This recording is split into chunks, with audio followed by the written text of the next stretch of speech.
I can tell you there are shops where there is a terrible climate of impositional thinking of the lower of fundraising is something you do to people, not Mm, you do with them. And yeah. what we do is go in and look at their data and show them the consequences. You're losing loyal donors. You're losing 4 out of 5 first-time gifts. Thomas, that's now the industry norm. Mm. 4 out of 5. Please don't tell me this constitutes best practice. Welcome to the Abundant Vision Fundraising Podcast. Whether you are a seasoned professional or a first-time fundraiser, we have the advice you need to take your next step toward major gift mastery. I'm your host, Tom Dauber, President of Abundant Vision Philanthropic Consulting. Well, I'm pleased to have with me Jim Langley, President of Langley Innovations. Welcome to the show, Jim. Thank you very much. Glad to be here, Thomas. I have to tell you, you've got like 17,000 followers on LinkedIn. I'm one of them. Love the stuff you put out. Really enjoy how much you emphasize. I think they're really the heart of what we do as fundraisers, facilitating gifts, really being focused on the donor and making a difference in the world. I think your posts are smart. I learned so much from them. I Thank love that you're evidence based. Sorry to gush, but thank you so it's much. I it's just appreciate it. wonderful to meet somebody you look up to and aspire to be like. So thank you Thank for you. being on. I appreciate that very much, and I know there may be some subtle differences here and there, and I'm happy if you put those in front of me and we hash those out. I think that makes us both wiser for doing so. I think so. Well, before we jump into fundraising, I always love to hear about the personal lives of the folks that are on my show. When you're not focused on fundraising and helping clients, how do you like to spend your time? Oh, I am a kind of deep thinker. So I'm a person who actually loves reflection. I love going over passages that friends send me that are about the meaning of life. I love good poetry that explores a sort of deeper meaning of life. I like the anything that is deeply reflective, that causes me to think about why I'm here, what this journey is about, and how I can help others. And so, even when I'm walking, hiking, sometimes playing golf, I sort of default to that place. So while it can, there are any number of physical activities. I love conversation Hmm. with thoughtful, soulful people. I think that may be one of the most rewarding activities possible is conversation with a thoughtful person. So I think the common theme is this: what is this journey about? And I know we're not here for ourselves, for our greater glory. We're somehow to help others. And so that is the mystery and the purpose of life, is to find out where that is. And that comes out no matter what I do. Oh, that's fantastic. You can tell you're a thoughtful person by the way that you post. I mean, Thank really. I once read that if you want to become a great writer, read great writers. And exactly right. So I do that. I have friends send me passages of these, whether it's poetry or prose or biography, and just these passages that are so arresting that you have to sort of alter the rapid pace of life and go into slow mode Hmm. and think about every word, read it, put it down, come back to it. Those are the passages I love. And you just keep coming back to it and you find more and more in it each time you read it. Yeah. Well, you've had a fantastic career in fundraising, Jim. Thank you. We've got a broad audience that listens to the show. Some of them are brand new fundraisers looking to make their way. Would love to hear if you could talk a little bit about how you got your start in the fundraising world. You should be happy to. I was the least likely person to go into fundraising. If you had told my family members that I would someday go into a career and become known for fundraising, no, not Jimmy. That's how they go. No, not Jimmy. Not that shy, poetic boy that sometimes was so shy it was hard to interact with other people. Not Jimmy. He wouldn't be the person to become successful in fundraising, which one tells you a little bit about the stereotype of fundraising, Hmm. and two, that the journey is full of surprises. So I started off as a writer, Hmm. made my name as a writer. When our first child was coming along, I started to look for a better way to make a living. I took a job at Miami University in Oxford, Ohio, generating publicity. The president discovered me and said, I want you to be my speechwriter, which I was happy to do and was doing at a young age. And then he said, you ought to go over and help those folks in development, as the term was of the day. And of course, the first response in the back of my head was like hell. Because again, I had a stereotype of what fundraising was about. He could see my apprehension. He said, no, it isn't about twisting arms. People are inclined to give. There are some people who want to give, who want to make a difference. It's finding the right way for them. So Hmm. it's really kind of, it wasn't his phrase, but it's really kind of a matchmaking process. It's not an arm twisting process. That's So, right. oh, I could do that. And since I started as a journalist, I knew one of the assets I had was this curiosity. And that curiosity would be manifest in interviews like you're conducting. And a good interview brings out a lot of people, a lot out in people. And once you see that, once you see what animates them, then you can start this matchmaking process. So that was my journey, Hmm. and it became my school of thought. That it became my brand. That better listening leads to better relationship building, and better relationship building leads to better fundraising results. That's a great equation, Jim. Yeah, So you've work for spent, me. I think, for everybody, honestly. Um, you've spent the last 14 years in Yeah, consulting. yes. What was the impetus for you to go from university leadership in fundraising into the world of consulting? Well, it's when you talk about transitions in life, there's always something that isn't working, Hmm. and then there's something that's working much better. It's that crossroads you find yourself in, and actually, it's not a crossroads because it becomes clear which way to go. So I'd been in higher ed for 30 years, and as you said, I had a rewarding career. But I was starting to feel as if the same things were coming around over and over again, Hmm. that I was answering the same questions, trying to solve the same problems, running into the same roadblocks. And so, I can't pretend that at that point there was a little bit sort of chafing at the bit. And then at Georgetown, my last post, we had launched the Student Discovery Initiative where we had trained students in the art of the interview, Hmm. and we had conducted 7,000, trained them to conduct 7,000 face to face interviews over 3.5 years. And we published the results of those interviews and what happened. And it was as if this business had been given to me, because people, I mean, dozens of colleges and universities were saying, oh, we want to learn more about this. We want to do this. Will you come train us? Hmm. And the demand was so great, I realized, it was not something I could do in my current capacity. Right. And so it just seemed like, well, 30 years, this is a turning point, and this is what you must do. So I decided not to look for another job in advancement, not to look for another job in higher education, but to say, this is happening for a reason. This evidence-based, interview-based Hmm. thing is taking off, and it became my calling card. Not only the Student Discovery Initiative, how to train students Hmm. to interview long lost donors and long lost um, alumni and bring them back, but how to build a community of shared purpose through interrogatory methods, right? That sort of stuff. And guess what? It's not just training students, it's training frontline staff, it's training advancement, it's training the whole organization how to listen. And the more we listen, you go back to the proposition I laid out earlier, the more we listen, the better we listen, the better the connections we can forge.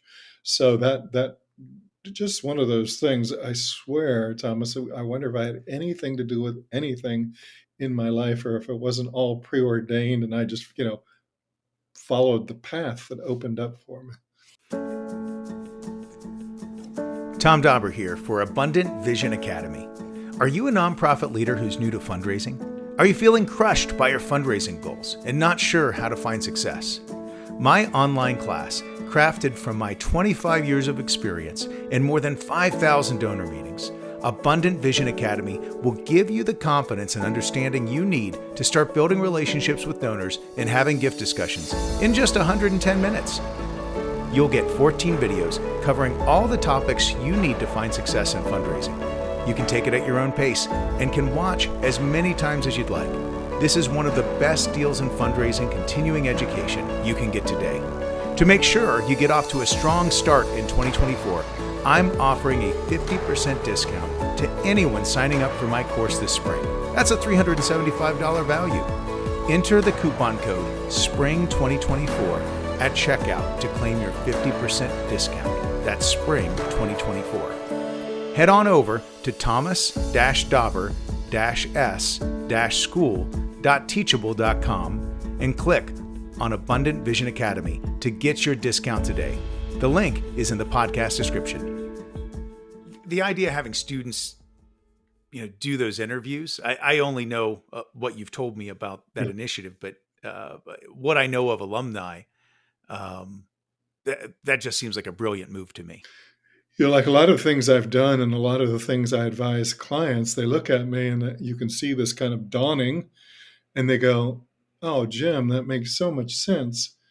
It's so obvious. I wonder why I didn't think of it," right? They're almost embarrassed by it. So, but that's what you do is you come in with fresh eyes and you see people in this hurly burly trying to please so many people, trying to do so many things. And I think you just reorient them. Yes. What they know to be true. So when you put the future in front of alumni, they see themselves That's right. in those students. They remember who they were. They remember what higher education is about. They remember why they care. And then we would get these, lovely notes back from the interviewees saying, "I never felt more respected by Georgetown." And Wow. you couldn't have sent a more impressive representative. So I joke, and like in conferences, I make this joke. I go, "Well, wait a minute. I was at the top of my career. I was being paid a handsome sum. I was, sort of being spoken of as being a thought leader in the field. And here I am being routinely eclipsed by a 19-year-old being paid $50 an interview." And I do this dramatic pause. I go, "Duh." Right. It's Oh, not that's about great. us. It's about this showing people Mm. what mission is and letting them see for themselves. Wow. Oh, that's great. Well, one of the reasons I wanted to reach out to you to have you on is that, you post so many great things on LinkedIn. Like I mentioned before, you're one of the people I follow. And often agree with. But not always. I am with you that fundraising is about facilitating a gift Yes. rather than persuading someone against their will. Yes. That being said, given my training in a very metric based, experience at OSU, Yeah. and I know that there's a lot of fundraisers out there trained just like I have been Right. in a certain vernacular, in a Right. certain process. Right.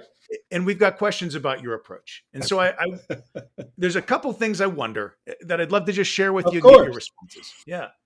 So I know that you've said that the goal should not be closing the gift, but building a philanthropic partnership. Yes. And amen to that. I would agree with you 100%. But can you talk about what that looks like from a management perspective? Yes. How are we planning out our yearly activity and evaluating if we're on target to reach a goal? Good. So I think what separates us potentially is semantical, and behind the semantics, I worry about the wrong application. Yes. So you say, "Well, I was trained at OSU and this worked well. And we did have metrical goals and we did think in terms of moves management." And I may say, "Well, you could be absolutely right. And under those circumstances, it could have worked well." But now imagine the misapplication of someone hearing a phrase, moves management, and thinking of donors as passive beings who are to be converted to our purpose to meet this year's fundraising goal. And Yes. so we walk past the step over the dollar to get the dime. We Hmm. get the dime and we lose the dollar, which so happened in fundraising. In fact, if we will go back to the whole creation of donor-centric fundraising, Hmm. go back to a book published by Penelope Burke in 2003, Yeah. go back to that place where people started saying, but, their whole thesis was you're getting one gift and you're losing subsequent gifts, the second, third, or fourth gift.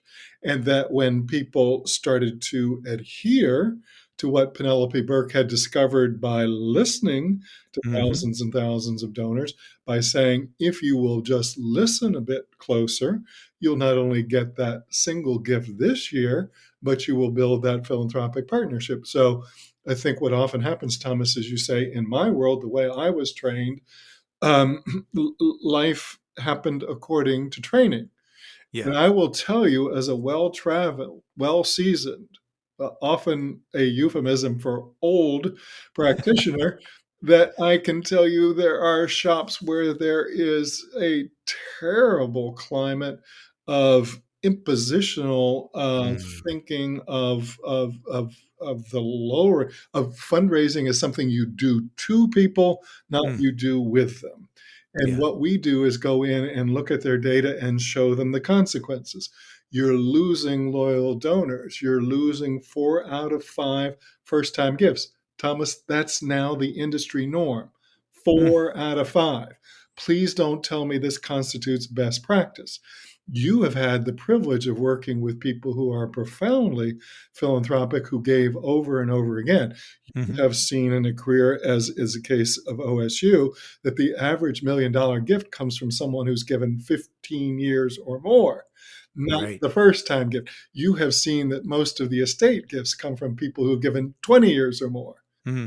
So why are you killing the seed in the soil in the name of closing a gift in a single year? Yeah. Yeah. Not you, Thomas, not those of you who sort of use that semantically in the Hmm. best context, but what you miss is people can be very literal minded, that under pressure, people can be selfish and short term. And Mm. what we have is this record amount of attrition in 2022. And it looks like it will. I'm waiting for the data, but watch, it won't look much different from 2023, won't look much different from 2022. Record attrition, increasing loss of giving households in the United States, and according to trust barometers, lower rates of trust.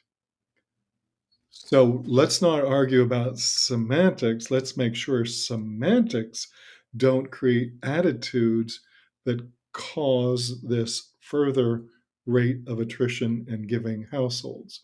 So let's then say, oh, of course we have to have metrics. Of course we have to take abstractions like cultivation and break it down in phrases. But let's redouble our efforts to make sure that as we do that, we don't unwittingly cause people to believe that fundraising is something you do to people, not with them, and that fundraising is all about this year's goals, not about the sustaining of support over time. That's such a helpful clarification for me, Jim. Thank you Thank so thank much. you. I had a feeling that was the issue. I'm afraid we are out of time for today's episode, but I am so excited to continue this conversation next week when we will talk more about how to use language that better supports effective fundraising and even how nonprofits can think more strategically about how they evaluate good fundraising and fundraisers. Listeners, don't forget to subscribe to this channel so you can be sure you don't miss out on this next episode. And please, take 5 seconds to give us a 5-star rating on your podcast provider to help get the word out about the show. As always, I'm your host, Tom Dottle. Thank you for joining me as we journey together toward major gift mastery on the Abundant Vision Fundraising Podcast.